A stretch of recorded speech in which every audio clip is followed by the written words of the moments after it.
शिक्षा मित्रों को लेकर हाईकोर्ट से बड़ी खबर। मानदेय मामले में आया नया मोड़। हाईकोर्ट ने स्वीकार की पुनर्विचार याचिका यानी कि रिव्यू पिटीशन हाईकोर्ट ने स्वीकार कर ली है और अब जनवरी 2026 में होगी अगली सुनवाई। नमस्कार, आप देख रहे हैं NS नाउ और मैं हूं आपके साथ निखिल श्रीवास्तव। उत्तर प्रदेश के लाखों शिक्षा मित्रों के लिए मानदेय वृद्धि के संघर्ष में एक बड़ा और महत्वपूर्ण अपडेट सामने आया है। जहां 27 अक्टूबर को आई निराशा के बाद मामला शांत होता दिख रहा था, वहीं अब हाईकोर्ट के एक नए कदम ने शिक्षा मित्रों की उम्मीदों को फिर से जीवित कर दिया है। आइए इस पूरे मामले को विस्तार से समझते हैं। सबसे पहले आपको बता दें कि 27 अक्टूबर 2025 को जस्टिस रोहित रंजन अग्रवाल ने याचिकाकर्ता विवेकानंद द्वारा दाखिल अवमानना याचिका यानी कंटेम्प्ट एप्लीकेशन को खारिज कर दिया था। आपको बता दें कि वरिष्ठ अधिकारियों ने हलफनामा दिया था कि मानदेय बढ़ाना एक बड़ा वित्तीय बोझ है और यह निर्णय केवल कैबिनेट ही ले सकता है, जिसके बाद हाईकोर्ट ने इस केस को क्लोज कर दिया था। इस तर्क के आधार पर कोर्ट ने अवमानना की कार्रवाई समाप्त कर दी थी। अब इसके बाद पुनर्विचार याचिका दाखिल की गई है। अधिवक्ता सत्येंद्र नाथ त्रिपाठी ने इस फैसले के खिलाफ 18 दिसंबर 2025 को जस्टिस अग्रवाल की ही बेंच के सामने एक पुनर्विचार याचिका दाखिल की है। अब पुनर्विचार याचिका दाखिल करने की जरूरत इसलिए पड़ी क्योंकि कोर्ट ने तो 27 अक्टूबर को सारा ठीकरा सरकार के ऊपर फोड़ दिया था कि ये कैबिनेट का मामला है, कैबिनेट ही इस पर निर्णय ले सकती है। लेकिन जब कैबिनेट के द्वारा कोई निर्णय लेता हुआ नहीं देखा गया, तो जिसके बाद पुनर्विचार याचिका दाखिल की गई है। आपको बता दें, पुनर्विचार याचिका दाखिल करने के पीछे कुछ आधार दिए गए हैं। इस याचिका में बहुत ही तकनीकी और महत्वपूर्ण तथ्य उठाए गए हैं जो पहले कोर्ट के संज्ञान में नहीं आ पाए थे, जैसे कि 1975 की कार्य नियमावली का हवाला। याचिका में उत्तर प्रदेश कार्य नियमावली 1975 का उल्लेख किया गया है। यह नियम स्पष्ट करते हैं कि कौन से मामले कैबिनेट या राज्यपाल या फिर मुख्यमंत्री तक जाएंगे। विभाग का अधिकार। याचिका का तर्क है कि शिक्षा मित्रों का मानदेय बढ़ाने का मामला उन श्रेणियों में नहीं आता जिसके लिए कैबिनेट या सीएम या फिर राज्यपाल की अनुमति अनिवार्य हो।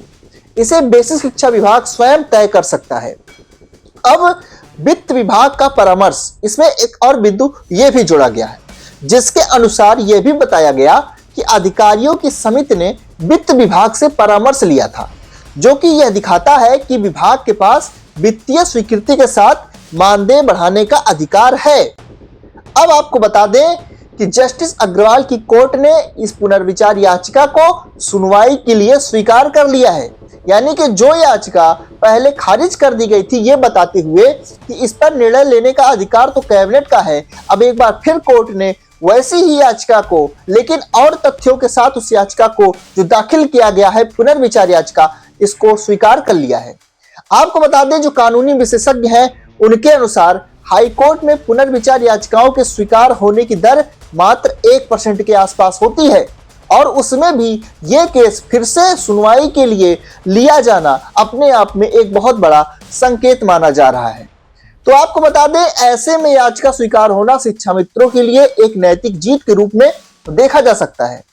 अब आपको बता दें, कोर्ट ने केवल याचिका ही नहीं स्वीकार की है, बल्कि इस केस से जुड़े हुए रिकॉर्ड भी मंगाए गए हैं। कोर्ट ने इस मामले से जुड़े सभी रिकॉर्ड को पेश करने का निर्देश दिया है ताकि दोबारा तथ्यों की जांच हो सके।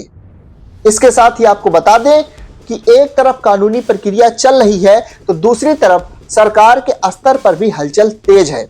इस समय उत्तर प्रदेश विधानसभा का शीतकालीन सत्र चल रहा है और इससे पहले 5 सितंबर को शिक्षक दिवस के अवसर पर मुख्यमंत्री योगी आदित्यनाथ ने शिक्षा मित्रों का मानदेय बढ़ाने और कैशलेस इलाज की सुविधा देने की घोषणा की थी।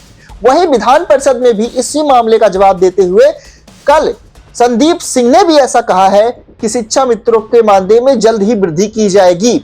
लेकिन उन्होंने एक चीज और भी साफ की है कि इस मामले में कोई कमेटी नहीं बनाई गई है।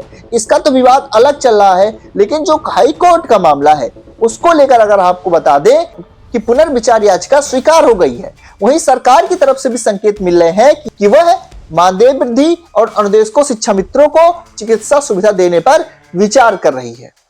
अब सभी की निगाहें जनवरी 2026 में होने वाली सुनवाई पर टिकी है।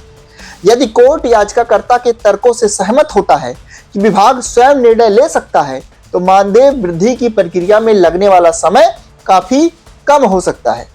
तो कुल मिलाकर शिक्षा मित्रों के लिए खबर एक नई संजीवनी की तरह है। अब मामला केवल कैबिनेट के भरोसे नहीं है, बल्कि कोर्ट दोबारा इस बात की जांच करेगा कि क्या विभाग के अधिकारी ही इसे सुलझाने में सक्षम है या फिर नहीं है। तो कुल मिलाकर जो याचिका 27 तारीख को खारिज की गई थी, कैबिनेट के पाले में डाल दी गई थी, अब कोर्ट ने उसे स्वीकार कर लिया है पुनर्विचार याचिका के तौर पर। तो देखने वाली बात होगी कि आगे इस सुनवाई में क्या कुछ होता है। हमारी नजर बनी हुई रहेगी, आप भी बने रहिए NS Now के साथ, क्योंकि सभी अपडेट आपको सबसे पहले केवल NS Now पर ही मिलती है। तो बने रहने NS Now के साथ, मिलेंगे आपसे अगली अपडेट में, तब तक के लिए आप सभी को नमस्कार।